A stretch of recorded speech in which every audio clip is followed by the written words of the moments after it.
Hey there, Shortcuts. Stephen here. This is video 2 for the week of May 28th. Price list will go out 9 p.m. Sydney time sharp as always. This is the pop and rock list, and it's got some interesting things. Some very interesting things. Um, if you are not on the list but would like to be, drop me an email, shortcutsrecordsaus@gmail.com. And please keep an eye out, those of you in the Sydney area, for some social media comms around my second record fair of the year, which will take place on June 29th, Sunday, June 29th, at the Hotel Stain in Manly. All right, let's get cracking with this particular list. Now, there are a few of you who have picked this up. We have this concept in Shortcuts of Shortcuts Royalty. That's where, because I keep track of these things, more than 50 people have bought a particular record. Now, the Japanese press of Michael Jackson's Thriller was the second Shortcuts Royalty record behind the double LP of the best of Otis Redding. Oh, by the way, I have a copy of that. I didn't bring it with me to put on the list, but if anyone wants that, make sure and let me know. And so that's the thing. But the Japanese loved Thriller. I mean, he had, by this point, Michael Jackson had fully transitioned from child prodigy to, megastar. And this was really his global coming out party. I have this record coming up next, off the wall, but Thriller remains, I think, Michael Jackson's genre-defying, just complete demonstration of his brilliance. And this is the Japanese Master Sound pressing. So Master Sound records were pressed on this proprietary Sony. They use this particular Sony mastering process for ultra clarifying, pressing with immense high quality vinyl, like off the charts vinyl. It is sought after, although over the years some people do have a go at the Master Sound process, but this is the Master Sound sleeve with the obi, and inside you get the LP with a pretty, I think it's pretty much the standard sleeve. I think there's a couple of subtle little differences, and you also get the Thriller little showpiece, but you get the magazine with the posters, and then you get the album on with the Master Sound label. I know several of you have got the Master Sound copy over the years and have raved to me about it, so it's the first time I've had it for quite a while, I think. I mean, the card stock is ridiculously high quality, and in 1984, this album just took home every award going. In saying that, 1979's Off the Wall, I think this is a Japanese first press, I'll have to clarify. This was the sound of liberation, wasn't it? This is him breaking the ties with Motown and the Jacksons and stepping out as an adult with this rather unusual sleeve that kind of twists in multiple directions. So inside you can see the lyrics are here, but the whole sleeve goes like this. It's pretty fabulous. Produced by the legendary Quincy Jones. Don't stop till you get enough. I mean, I don't know. It's kind of up to you as to which one you think is better between Off the Wall and Thriller. I kind of think the production with the songs like Rock With You and Working Day and Night, the production appeals to me a little bit more on Off the Wall, but you got Beat It and Billie Jean and Thriller. The songs on Thriller are absolutely stellar. Oh my gosh. This album, Off the Wall, was inducted into the Grammy Hall of Fame in 2008. So it has its fans. And Rod Temperton, who wrote 3 of the tracks on Off the Wall, also went on to write Thriller. So there's a through line all the way through here. The sophistication of what, Quincy Jones took to the table is really kind of special. All right, let's go back in time and let's have a look at some classic psych rock. This is In the Court of the Crimson King, the debut album by King Crimson. Formed in London in 1968, these guys emerged from the progressive rock scene, having been to music school led by guitarist Robert Fripp, who's kind of the only constant in the whole storied history of King Crimson. He was pretty ruthless. He would kind of cull his musicians and form new bands all the time. I'm not quite sure how many times, but this version of King Crimson featured Greg Lake, who's the Lake of Emerson, Lake and Palmer, and Ian MacDonald.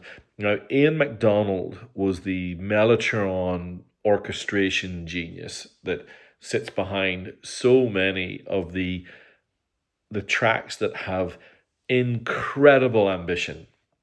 We all know 20th Century Schizoid Boy, but, if you just listen to Epitaph, the final track on side 1, to really understand the ambition and the incredible capabilities of Ian MacDonald. There's the really quite disturbing interior images. I mean, 20th Century Schizoid Boy is a chaotic blend of kind of jazz and dystopian poetry and then crazy psych guitar.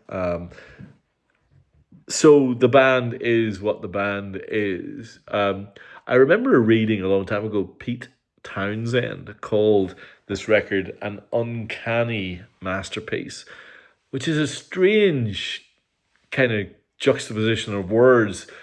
What's clear is it does have an immense legacy, and a lot of people have it in their collection.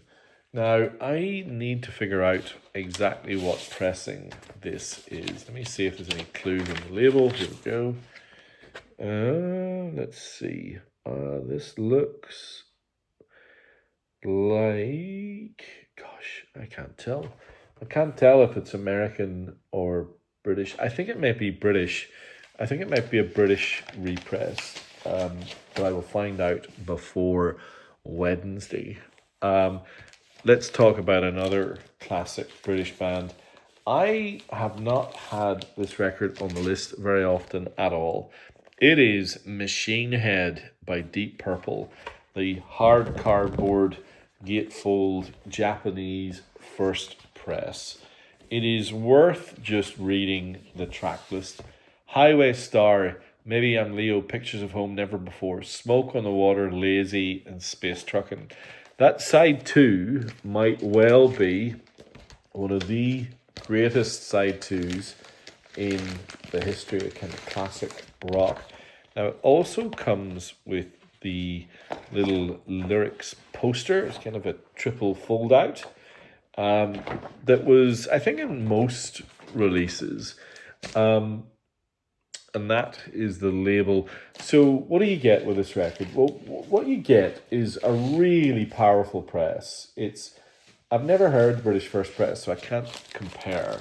But I have heard the Aussie press, and it absolutely slays the Aussie press. The rhythms here are relentless. Deep Purple were more kind of classical oriented than a lot of the rock bands of the time. So you still hear that, Lord Hammond's organ debauchery, it's all there. The sound is really crisp. But it is still kind of what you might expect, the kind of thunderous riffage. And yeah, it's really, really cool. I like it. I like it a lot. It's not my favorite. Deep Purple. Who do you still? What's it called? Who do you think you are? The kind of more bluesy one is still my personal favorite. And talking about kind of bluesy rock, this is another Shortcuts royalty. The gold gilt covered cream wheels of fire with the equally striking pink interior of Bruce, Jack Bruce, and Eric Clapton, and who's the other dude? I've forgotten his name. But they're, it's pretty great. This one is true Shortcuts royalty. I think it's up to like 60, 70 people now, and for good reason. It's A, an amazing package, and B, a really cool record. Now, this particular one is the live half, so that's when you get, Crossroads and really when the band let loose. So it's pretty fun. Jack Bruce, I'm struggling now. We're trying to remember who the other dude was. It's going to kill me now. It won the 1969 Grammy for Best Hard Rock Performance, making Cream the first UK band to ever win that category in the Grammys. And so, yeah, pretty special. And yeah, well worth it. Another classic coming as well. Now, off the back of the re-release of the Stop Making Sense documentary last year and the release of the 2 LP version of the track from that time, there's been a lot of interest in this first press. Now, I had and still have the Aussie first press and the Japanese first press of this. It is one of the rare occasions where if my eyes were closed, I could not tell you which was which. They did a great job of printing this in Aussie. This is a cracking copy with the interior intact. Cycle Killer, Swamp, Burning Down the House, Girlfriend is Better, Once in a Lifetime, what a day that was, Life During Wartime, and then the outrageous brilliance that is Take Me to the River. That is Stop Making Sense, the live album by Talking Heads. In the genre list, the rhythm section of the Talking Heads were the Tina Weymouth and Chris Franzen were the producers of the Ziggy Marley record that I talked about. Here you can hear that Afro influence all the way through. It truly is a statement of intent. It's super special. Even though the 2 LP releases out there, I don't know. I still like the original track listing. It just sounds right to me. And for those of you who've seen the movie, who've seen David Byrne's oversized suit, that was inspired by No Theatre, the Japanese art form, and it was deliberate to make his head look smaller. But why that appealed to him, I don't know. Now, from the sublime to the somewhat ridiculous, this is Billy Idol. This is Don't Stop, his first EP, and it is the Japanese press of this EP. Money, Money, Baby Talk, Untouchables, and Dancing with Myself, complete with the Billy Idol signature on the bottom. I've never seen this before. This is completely new to me on the Chrysalis label. Dancing with Myself, I remember as a Generation X song from his punk band.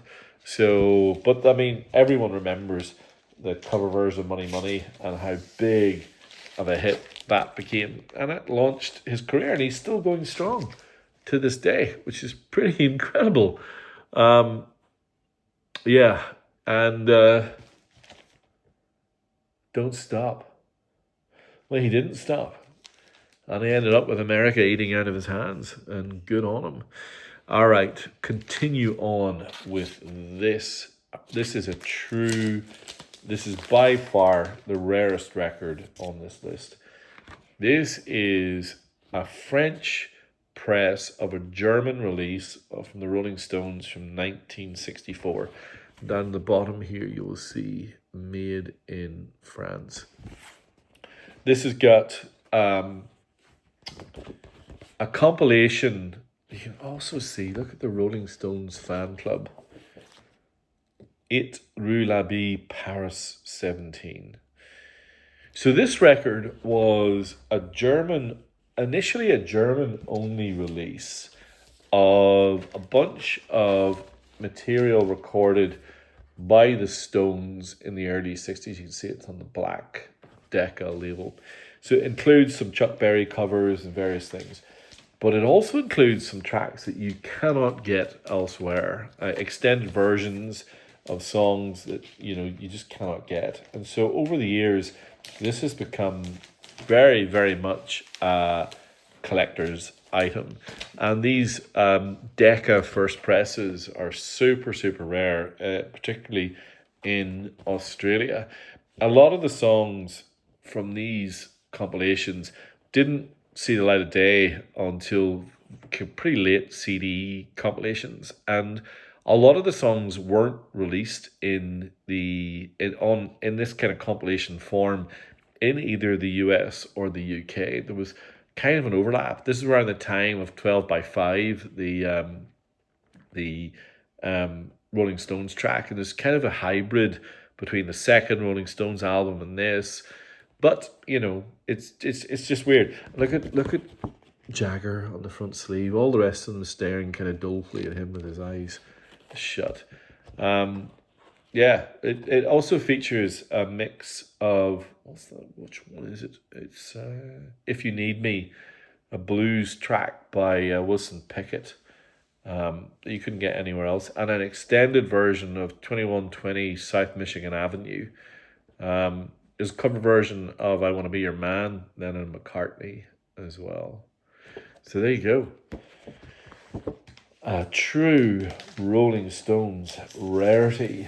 And in addition to that rarity, I also have a US, I think it's US, I'm going to have to double check, but I think it's an early US press of Beggar's Banquet, which is a record that needs no introduction. Okay, we've got a few more to go. For those of you who've been around Shortcuts for a while, you will know how much I love this German progressive rock band called Jane.